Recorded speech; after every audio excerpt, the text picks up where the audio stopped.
ফিলিস্তিন থেকে আমাদের শিক্ষা গ্রহণ করতে হবে।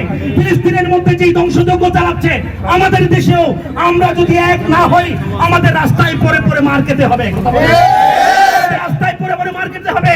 আমাদেরকে আমাদের বাঁচানোর কেউ থাকবে না। ফিলিস্তিন থেকে আমাদের শিক্ষা নিতে হবে।